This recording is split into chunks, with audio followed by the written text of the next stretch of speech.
done in 11U, and there's a liaison to 3GPP. And this is meant to be not just .11, but .16 and even wired networks like .3. They're working on enabling E911 as well. God knows when this is coming out to market, but the concept with 11P is that you have vehicular communications. So when we're driving down in our cars, there would be a roadside unit somewhere that's going to have information on traffic and toll booths and toll booth payment. The little white devices we have now, maybe they're going to be standardized under WAVE. 11P is just a physical layer for WAVE. And there's a whole, the higher layer standards are being developed not under 802 actually, under 1609. And there are also international standards for that. But the deployment of this technology is dependent on the transportation department, and doesn't seem to be a priority now. So this is mostly kind of university research and a lot of testing going on to build Wi-Fi into cars. The band of operation is at 5.9 gigahertz, so that's just above 11A, which is at 5.8. So companies like Atheros with their chipsets, and others are extending to work up there. Meshing, that it has not taken off very quickly. It was a technology to use for metro Wi-Fi. And it's really making us kind of a slow and steady comeback. And it is an important technology for a variety of reasons, and we'll see all the different applications for it. But the essential idea with 11S, which has pioneered mesh again, is that instead of having each AP connected with a wire to Ethernet, a group of them, a mesh can be connected, the backhaul can be wireless. And the mesh is essentially self-forming, self-healing. You figure out who your neighbors are, and you communicate with them. You may or may not have a mesh portal, which is a connection to the wired, to the rest of the internet, if you, let's say, are in an emergency situation. And so there needs to be a capability, instead of authenticating, for example, with a kind of a central server, to authenticate between access points, mesh points themselves. So there's a lot of sophistication. So there is authentication security and also power management that's done centrally in the mainstream 11 standards, but it now has to be dynamic. And these mesh points can actually be mobile, and they have to maintain fast roaming amongst themselves, so it's a complicated standard, and it's taking a long time to ratify. But mesh is now used. 802.16m is actually building meshing protocol in, so the next generation will have it. They have 16J, which is essentially, it's not a self-forming mesh, but a relay to extend the reach from a base station to a subscriber station. 802.15.5 has personal area network mesh protocol, and Zigbee, for example, the industrial control network uses a meshing as well. But most importantly, in the new development, this NGMN organization that feeds the requirements into 3GPP, they're now defining a backhaul for 3G and 4G technologies, and also part of the backhaul is wireless meshing.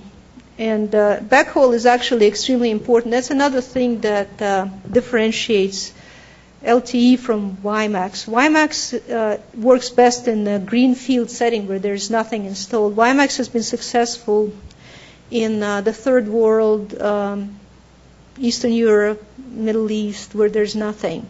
They don't have to worry about working with existing technologies, but I guess I have some slides later on where backhaul is a big obstacle now because it exists, and when we put a lot of throughput on it from LTE, now backhaul has to support not only very time-sensitive technologies, all these GSM, TDMA technologies that require stringent time synchronization, but also a lot of throughput, and those are requirements that are hard to meet together. So there's a lot of work going on that. So the active task groups here are H and M. M we talked about IMT Advanced, and then there's a maintenance group that works with the WiMAX Forum. Is a certification body for 802.16, similar to Wi-Fi Alliance for 802.11. License exempt task group, we're going to talk about lightly licensed band, 3650 to 3700 megahertz, where contention-based access is defined. Contention is what 802.11 is using. 802.16 is using scheduled access, so they have a hard time actually operating and taking use of this lightly licensed band, and they're working to accommodate that. So the WiMAX Forum certifications are pretty important for the carriers that are deploying WiMAX. They have Release 1.0, which was the original release for certification, which was mostly TDD. They recently approved 1.5, which added FDD, so now you can certify with TDD and FDD. And Release 2.0 is IMT Advanced. So the work is just starting here.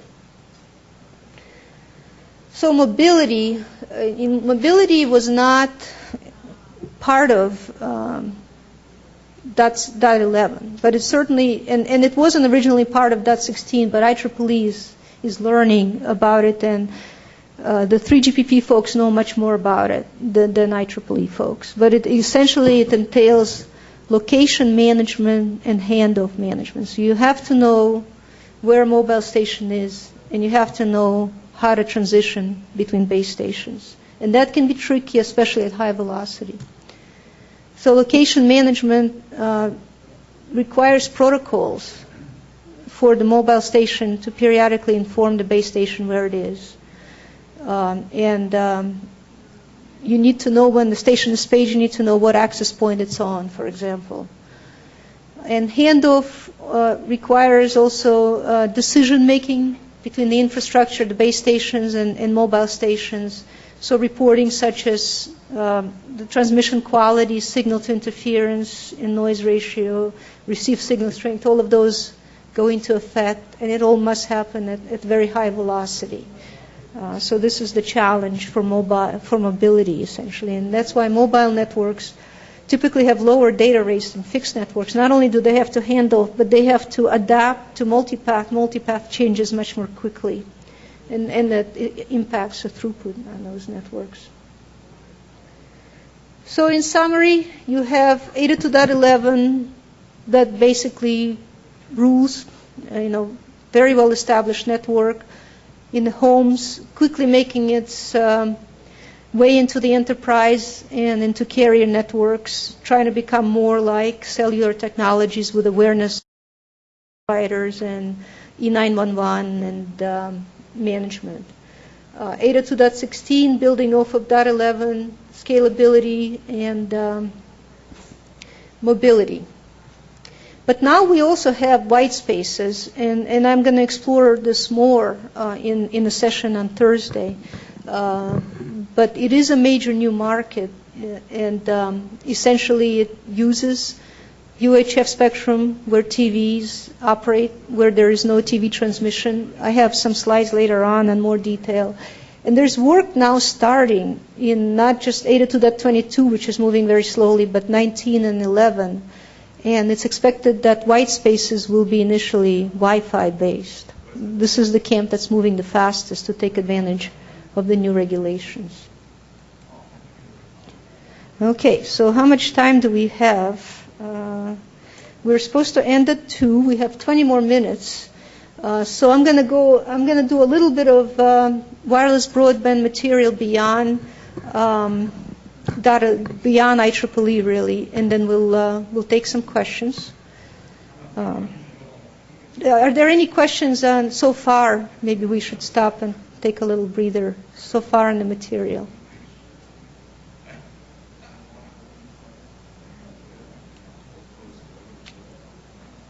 Okay, great. So now, obviously, IEEE started in its main comfort areas indoors in the local area network. Wireless broadband is a somewhat different beast, and it's, now we have cellular coverage, but everybody wants pervasive connectivity. 3G brought us internet access at a somewhat decent speed. iPod has enabled it and brought applications, and applications put pressure on the carrier to really provide sufficient bandwidth to support those applications. So this is more important now. The world is becoming smaller, and the wideband connectivity is becoming key because we're just used to it. We just can't stay unconnected anymore. You can't go backwards. Once you've tried it, you stay connected. But 4G, which is really the technology to enable connectivity, it's really going to start in a small environments, in small cells in the homes and hotspots. So most of us have Wi-Fi in the home today with some kind of a broadband access, IP broadband access, whether it's DSL or cable in the US. And in the third world, what they're actually doing is putting WiMAX there instead of DSL, because they don't have cable and DSL, and WiMAX being wireless is easy to deploy. And they're using actually fixed WiMAX, even though they're deploying 16E. They're not using the mobility features. So WiMAX is a technology that it has been defined for mobility, but it's not being used as mobile technology other than by Clearwire and Sprint on a limited basis here in the U.S. now. So we'll see how successful it is. But LTE, we all think of as mobile technology, and WiMAX has been relegated. And it's still a pretty big market. It's $1 billion market now, going to several $billion in 2013. But it's being used mostly as fixed. And what's happening with 4G is because it uses higher frequency channels, it doesn't propagate as well. And because it uses more throughput, you need to start doing divide and conquer kind of things with smaller cells. More cells and smaller cells than in a traditional wireless infrastructure where you have a big base station carrying just voice channels. So as we have throughput increasing and number of subscribers increasing, we're going more towards femtocell, hotspot type of cells. And in those cells, like in a home, we have a lot of throughput. Often we have, now we're starting to see 60 gigahertz technologies. They're still off in the future at gigabits per second to support high definition video that may not be compressed. We have voice traffic and traditional data traffic. We have Wi-Fi that could be going to DSL or cable or whatever IP access is. And we have femtocells trying to make it out. So there has been a little bit of a question as to, is it a femtocell or is it just Wi-Fi in the home? Do we have phones that are dual mode that have Wi-Fi in them? In that case, they can communicate. They can actually make calls through a traditional Wi-Fi, wireless Wi-Fi access point.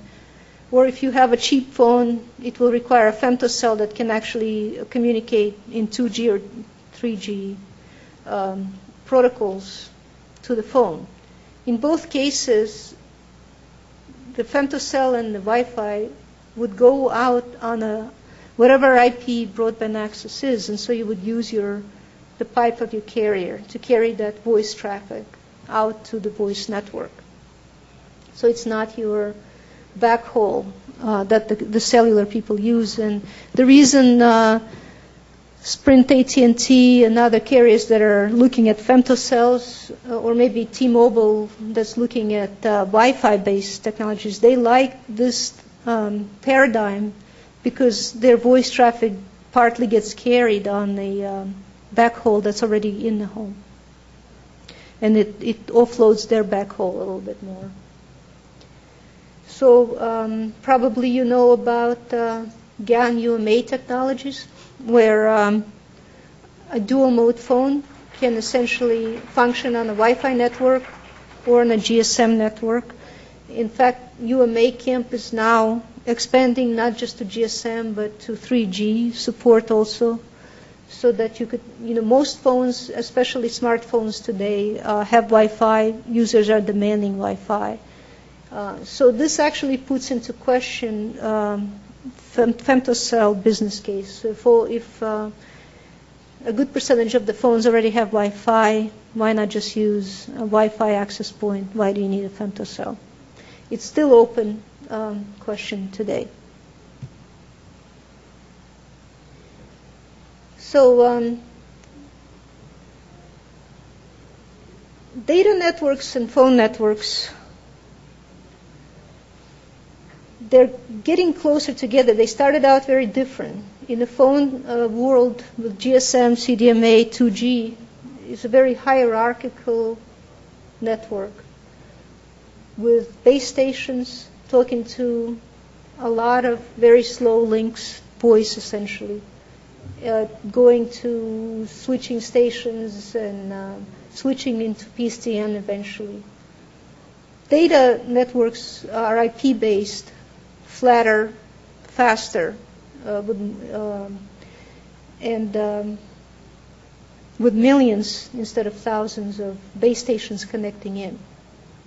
So there is a kind of a merger going on now because the wireless world needs to accommodate data, and it needs to become flatter to support voice over IP and gaming and real-time protocols. So they need to go away from this traditional infrastructure. And that's where IMS was introduced a number of years ago. And for a while, 3GPP was working on IMS big time. Most of the committees were working on IMS. IMS is supposed to enable essentially IP. It stands for IP multimedia subsystems. So all the wireless would be going over IP. We're going to squash flat this hierarchical traditional cellular network. And IMS became irrelevant because it was such a big step for the industry. Nobody really implemented it. But now it's becoming more important because LTE is based on IMS. And why is IMS important is because it enables applications a lot easier. With the traditional cellular technology, we started out with just voice. So you had your own billing, QoS, presence, protocols. And for each new service like internet, email, and so forth, you're just replicating these. There's no standard API, if you will, for the developers of applications. So IMS basically said we're going to have common infrastructure, common API, and it's going to be all over IP, so it's going to be all simple. So common API for all these applications. This has been such a big change that it just hasn't gotten out there, and none of the applications developers today are actually poring over the IMS standards to write their mobile apps. So we'll see how that goes. I'm going to skip over the slide for time's sake, but these are the key architectural components of IMS. But LTE is based on IMS. It specifies it because they want to enable the ease of development for the applications. And in theory, it will, but what needs to happen is that the carriers like Verizon need to embrace it. And it's a chicken and egg thing. They will embrace it if their applications, and applications developers will develop if they're well-defined interfaces. And so we'll see where that goes. But ultimately, that's where the industry needs to go for efficiency. LTE is expected to be also deployed in hotspots initially. It's fast transmission, high bandwidth, and It's going to be an evolution. And the reason 3GPP likes to think of it as evolution is because they have a big deployed base out there and they can't just forklift it. And so they're going to start deploying LTE in base stations that already maybe support GSM and WCDMA 3G.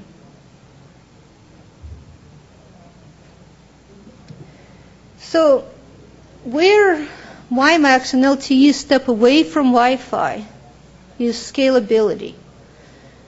And they need scalability because in the wide area world, bandwidth is limited. You don't have 40 megahertz channels like 11N is using. You don't even have 20 megahertz channels. Spectrum is expensive, and most carriers would operate in 5 or even 3 or less amount of spectrum. So with WiMAX, so both WiMAX and LTE essentially adapt in a very flexible way their transmission and data rate to the available channel band. WiMAX, these are just subtleties here. These are the legal channel widths that are defined for certification for WiMAX. And in some other parts of the world, there are other channel widths like 3.57 and 8.75 megahertz. So they have adaptation to that.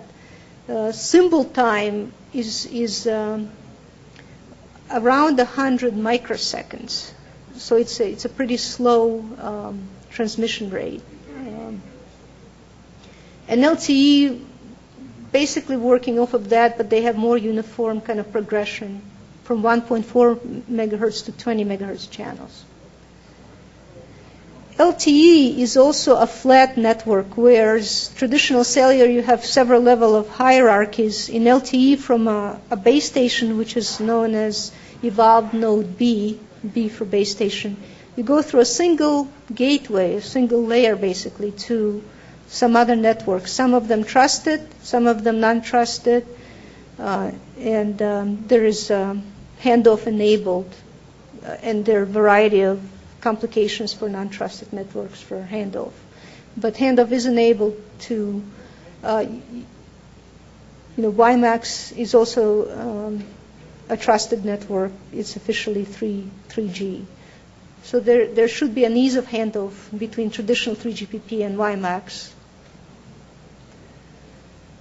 I'm going to skip over some details here. So HSPA, HSPA Plus, you can see the difference. This is a 3G technology, and they have from node B, they have several layers of hierarchy for traditional 3G HSPA. Then they're starting to reduce the hierarchy to speed up the access delay as they evolve to HSPA plus, and combining some of the layers. But still, 4G is ultimately the fast technology that's going to enable gaming, real-time conferencing, video conferencing, with very short access time over IP and over one hop. But HSPA is trying to squeeze as much as they can out of the technology that's being deployed for 3G, HSPA plus.